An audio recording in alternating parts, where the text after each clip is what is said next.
Mesdames, Messieurs, bonjour et bienvenue dans ce trésor au Bénin. Voici le sommaire. Fin de la visite d'État au Bénin du président Paul Kagame et de son épouse. Au cours de son séjour au Bénin, le chef de l'État rwandais a été reçu au palais de la Marina par le président de la République Patrice Talon pour un tête-à-tête suivi d'une séance de travail élargie aux membres des deux délégations. Ensuite, les deux chefs d'État ont animé un point de presse conjoint. Au lendemain de la visite d'État du président rwandais au Bénin, nous vous proposons de suivre l'appréciation d'une Béninoise ayant vécu 10 ans durant dans ce pays d'Afrique centrale. Ensuite, c'est un nouveau marché des arts qui accueille désormais les artisans à Cotonou. Le site situé au quartier Bégamer est un espace aménagé le long des rails avec plusieurs kiosques pour permettre aux promoteurs d'exposer et vendre leurs produits. Mais derrière l'esthétique que dégage l'infrastructure se cache l'amertume des occupants qui, pour l'instant, ne sont pas entièrement satisfaits. Et puis enfin, le ministre de l'Agriculture, de l'Élevage et de la Pêche est en tournée au plan national. Gaston Dossoui, à travers cette tournée, entend ainsi restituer aux sourdaculteurs des décisions issues de la rencontre entre le chef de l'État et puis les producteurs. Il était à Tangueta ce week-end pour le compte du département de l'Atakura pour informer, expliquer et clarifier les mesures prises par l'État central pour écouler les stocks invendus de soja en souffrance dans les magasins. Et voilà pour le sommaire de ce trésor au Bénin à nouveau. Bonjour et bienvenue si vous nous rejoignez en bref et en image fin de la visite d'État au Bénin du président Paul Kagame et de son épouse. Au cours de son séjour au Bénin, le chef de l'État rwandais a été reçu au palais de la Marina par le président de la République Patrice Talon pour un tête-à-tête suivi d'une séance de travail élargie aux membres des deux délégations. Ensuite, les deux chefs d'État ont animé un point de presse conjoint. Les questions de promotion des investissements et les échanges d'expertise et du tourisme, la facilitation de la libre circulation des biens et des personnes, le transport aérien entre Kigali et Cotonou était au cœur des discussions. Le président Paul Kagame s'est rendu ensuite à l'agence de développement de Seme City, la cité internationale de l'innovation et du savoir, où il a tenu une séance d'échange avec des jeunes entrepreneurs, des étudiants et des startups.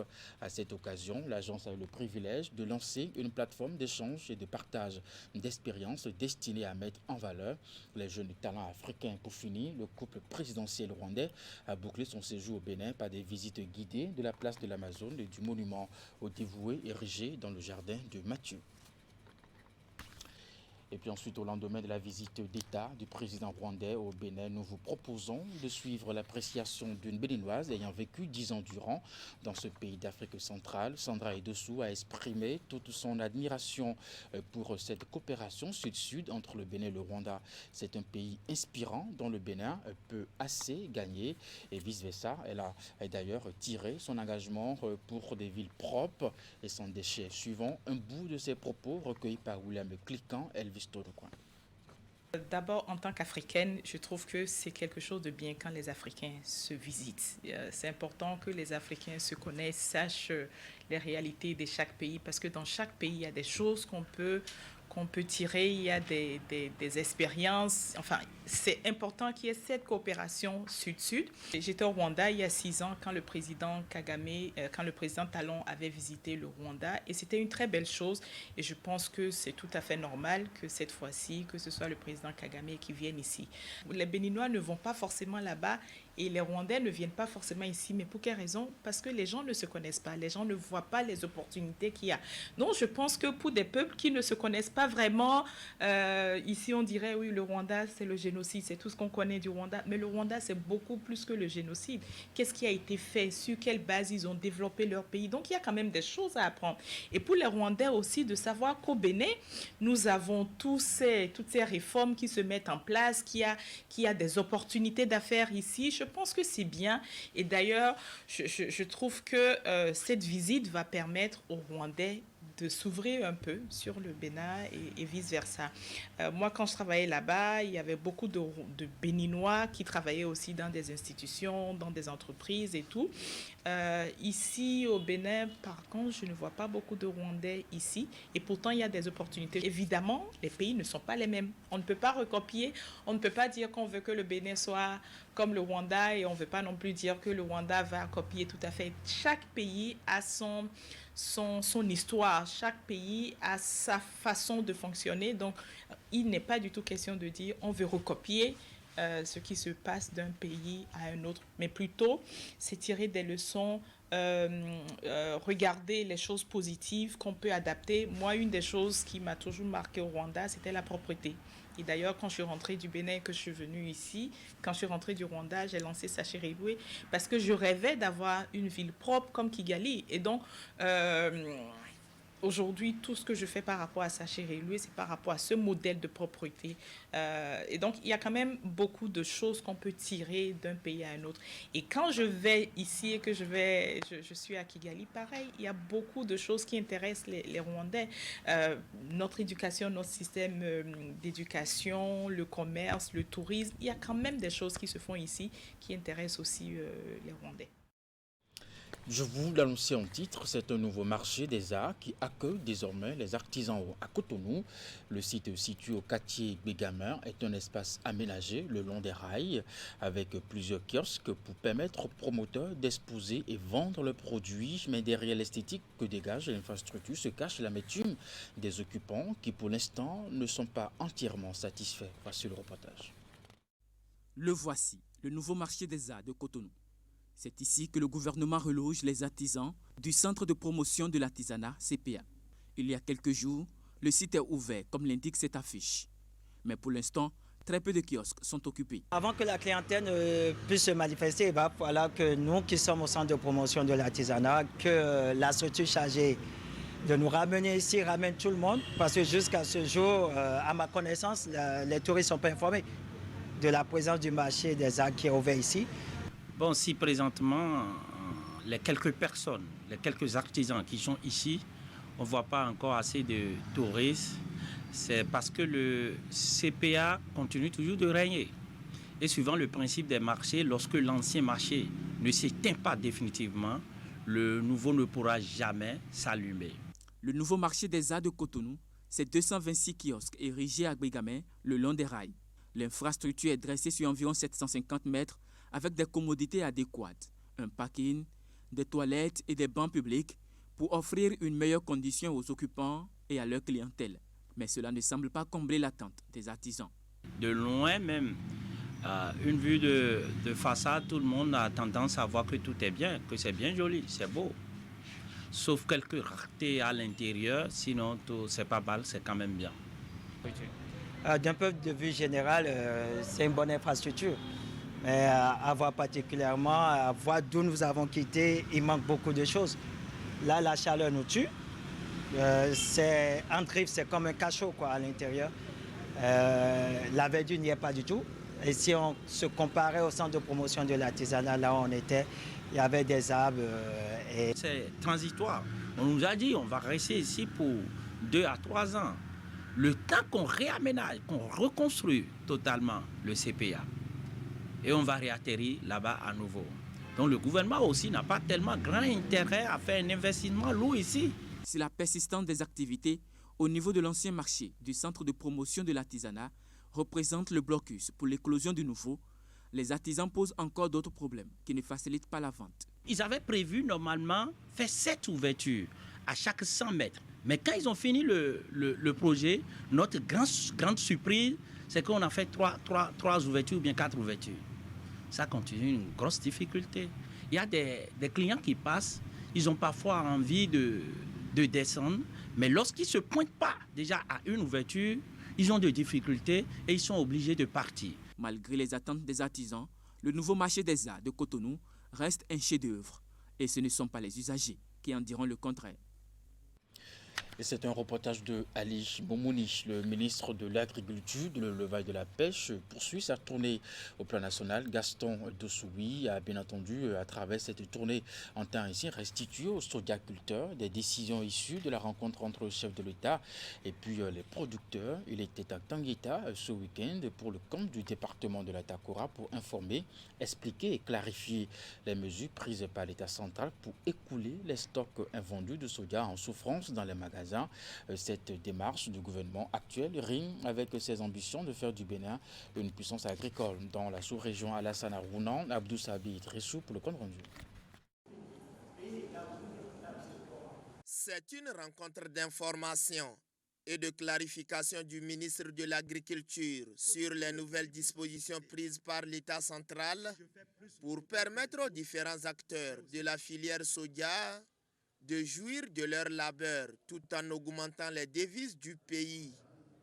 Devant ces sojaculteurs de la Takora mobilisés à Tanguieta, l'exercice a consisté à restituer les décisions prises par le gouvernement pour leur permettre d'écouler leur stock jusque-là invendus à Sipi Bénin.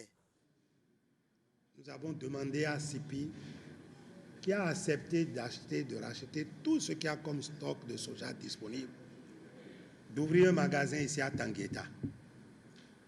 Et Tanguieta aura son point de vente, mais qui va drainer tout ce qui est à Materi, tout ce qui est à Kobli, et même à Bokoumé s'ils veulent bien.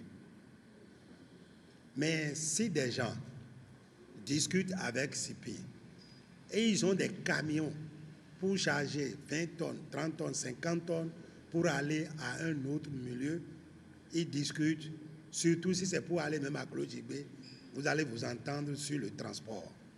Première chose. La chose suivante, on ne va pas vendre à crédit. On a dit du cash. Avec cette séance d'explication élargie aux producteurs des autres filières agricoles, fini les fausses informations qui alimentent la toile ces derniers jours.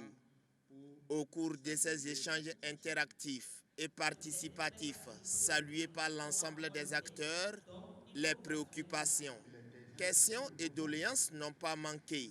Je demande une doléance, puisqu'on a déjà les camions déjà arrêtés. Les sojas sont dans les frontières, c'est arrêté. Je demande une doléance pour trouver une porte de sortie de ces camions et de ces sojas arrêtés. Pourquoi est-ce que pour sortir le coton fibre du port de Cotonou, il faut payer 20 francs par kilo, et pour sortir le soja du Bénin, il faut payer 140 francs. Je veux qu'on m'explique ça aussi. Le coton graine ne sort pas. Donc il ne peut pas avoir la même tasse. Le soja travaillé et qui sort est moins taxé que le soja brut. De même, le cajou travaillé dans nos usines qui sort n'a pas la même tasse que le cajou brut, la noix brute que l'on met à l'exportation. Vous avez posé un problème sur les camions qu'on a à raisonner avec les produits. Le soja qui est là, on peut décider de comment ça va être géré. L'essentiel, c'est que ça soit géré au Bénin, dans mon pays. Et que le transporteur soit amendé au moins. Après Tanguieta dans la Takora, Djougou dans la Donga a accueilli la délégation ministérielle en tournée explicative au plan national.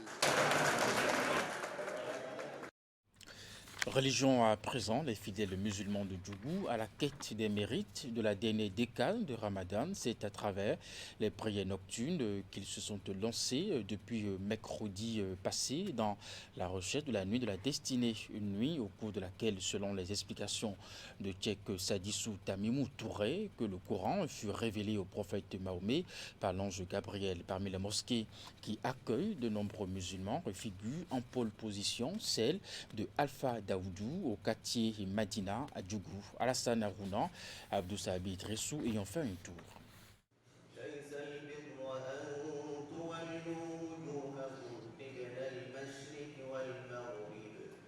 Mosquée Alpha Daoudou au quartier Madina de Djougou ce jeudi matin.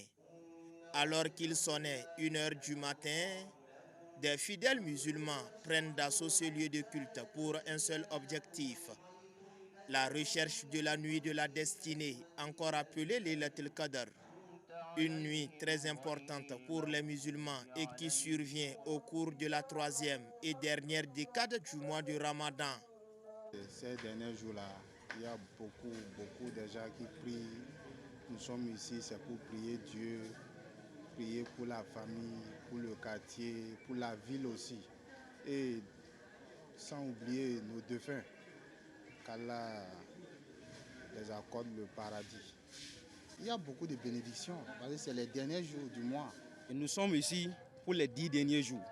Parmi ces 10 derniers jours, il y a le meilleur nuit qui est Laylat al-Qadr. C'est ça nous tous, nous cherchons. Le prophète Mohammed sallallahu alayhi wa sallam nous a appris qu'au moment où nous trouvons les 10 derniers jours, il y a une invocation qu'on doit faire qui est Allahumma innaka afurun tuhibbun afu anna.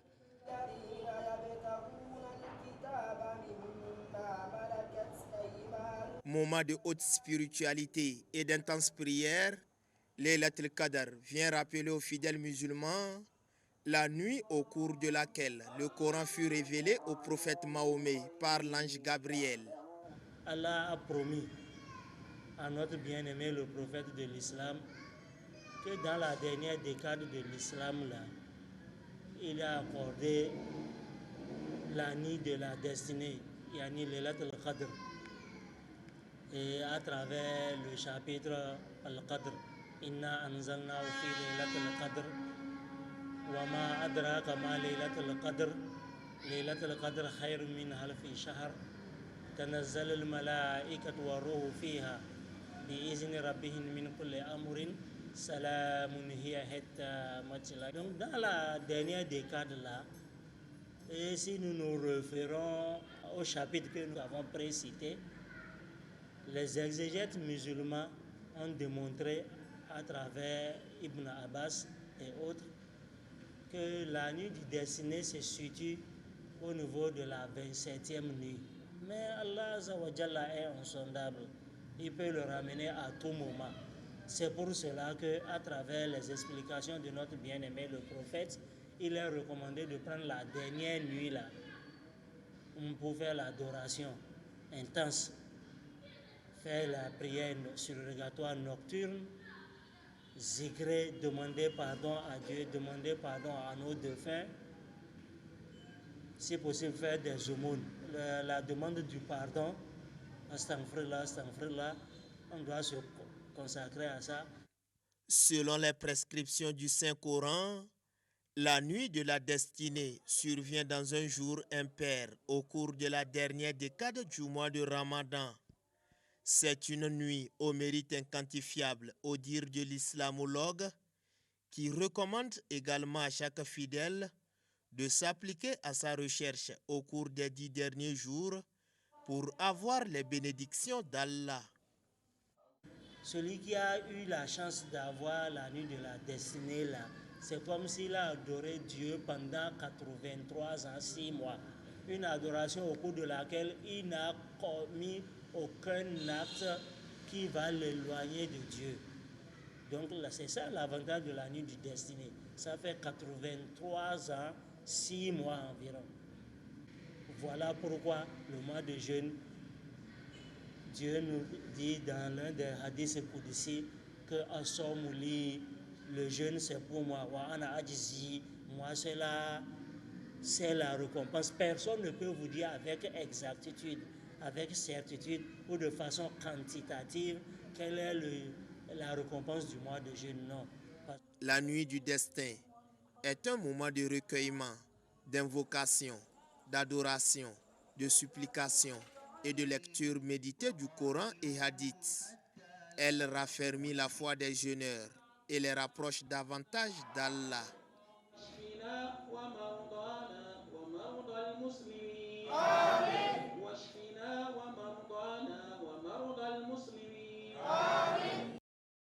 Nous restons dans le même registre. Conjointement avec les fidèles musulmans, les adeptes de la religion Tronc Pétrodéka sont également en pleine période de jeûne. Comment les adeptes de cette religion vivent ce moment de jeûne? Quelle similitude peut-on établir entre le jeûne de la religion Tronc Pétrodéka et le jeûne musulman? Élément de réponse dans ce reportage signé Tidi Goudalo Princia Adjevi sur les images de Elvis Tonouan. Premier dimanche du mois d'avril dans ce temple trompeteur des cas dans la commune d'Abomey-Calavi.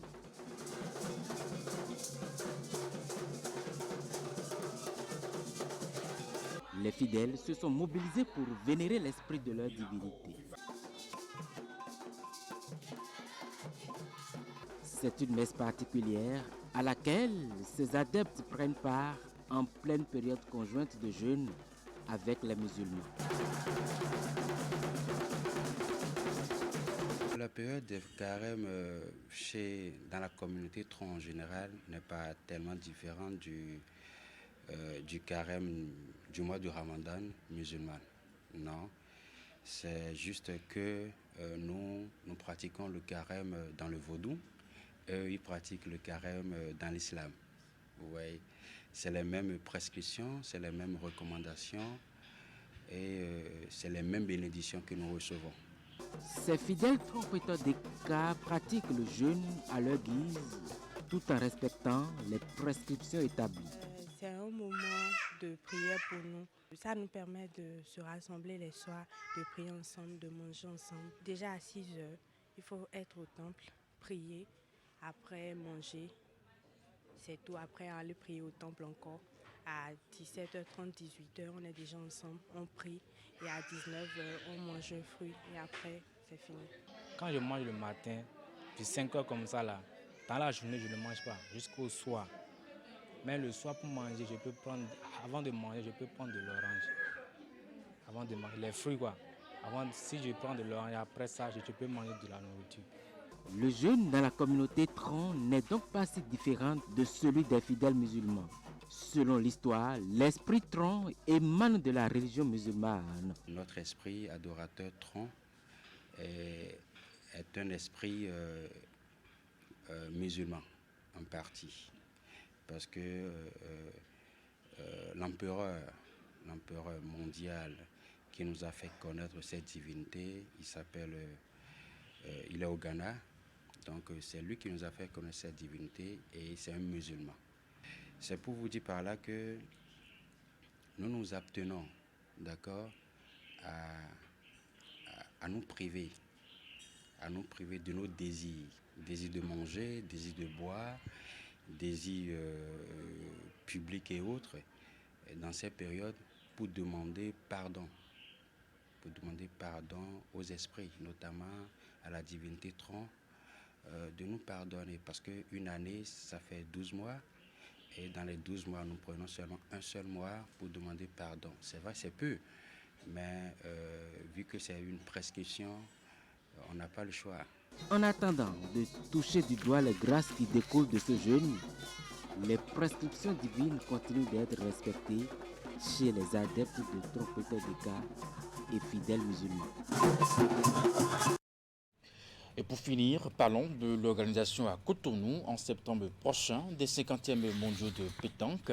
Après le glissement de date et l'incertitude constatée du non-achèvement dans le délai des travaux de construction du boulodrome, l'option de l'érection des chapiteaux pour accueillir ce rendez-vous est désormais d'actualité. Le président Claude Azéma de la Fédération internationale de pétanque et jeux provinciaux en séjour au Bénin pour s'enquérir du niveau de préparation des 10 mondiaux a bien entendu animé un point de presse ce dimanche. Que retenir d'essentiel? Hakim Hussein Seydou nous en dit davantage sur des images de Henri Ganti. On peut davantage l'évoquer avec certitude, force et vigueur. L'organisation à Cotonou des 50e mondiaux de pétanque, le doute dissipé, l'horizon éclairci, les acteurs s'imbriquent. Et le séjour actuel au Bénin du président Claude Azéma de la Fédération internationale de pétanque et jeux provençal a fini de lever tout équivoque. Finalement, boulodrome ou pas, le championnat du monde se fera aux dates prévues. Donc pour nous, c'est parfait. Il faut savoir que M. Idrissou a été l'initiateur de ce championnat du monde. C'est lui qui en a parlé le premier. C'est lui qui a proposé à l'international de l'organiser. Une première fois, les gens ont préféré le Canada. Ils se sont aperçus qu'ils avaient eu tort. Ce qui fait que 2 ans après, quand il est venu présenter le championnat du monde à Santa Susana sur un congrès international, ça a été une unanimité pour le confier au Bénin. Il avait fait d'ailleurs une magnifique vidéo pour présenter votre pays qui ne pouvait qu'attirer les gens. Septembre reste une évidence et plus exactement la période enfin connue. Du vendredi 8 au dimanche 17 septembre, Cotonou sera la capitale de la pétanque mondiale. Cerise sur le gâteau, le cinquantenaire obtenu de haute lutte sera couplé avec les championnats du monde de tête-à-tête, doublette et mixte. Pour la première fois, on va organiser les 2 séries de championnats du monde sur le même site, dans la foulée. Si vous réussissez, ça va être un exploit fantastique qui va faire le tour du monde. Si ça ne marche pas bien, évidemment, ça va retomber sur tout le monde. Mais je suis à peu près persuadé que ça marchera tout à fait bien. L'étendue de ce rendez-vous sportif, l'enjeu et les défis tiennent en état de veille tous les acteurs locaux de cette organisation. Le ministère en charge des sports, la Fédération béninoise de pétanque, la Confédération africaine des sports boules, dont le président Idrissou Ibrahima salue l'implication à plus d'un titre du chef de l'État béninois. Je vais tout simplement remercier un des dignes fils de l'Afrique. Il s'agit en l'occurrence de son Excellence Monsieur Patrice Athanase Guillaume Talon et son gouvernement pour l'attention particulière qui ne cesse de porter aux boulistes africains et du monde à travers toutes les mesures d'accompagnement et surtout, oui, relativement au mondial de pétanque qui aura lieu à Cotonou, au Bénin, du vendredi 8 au dimanche 17 septembre 2023.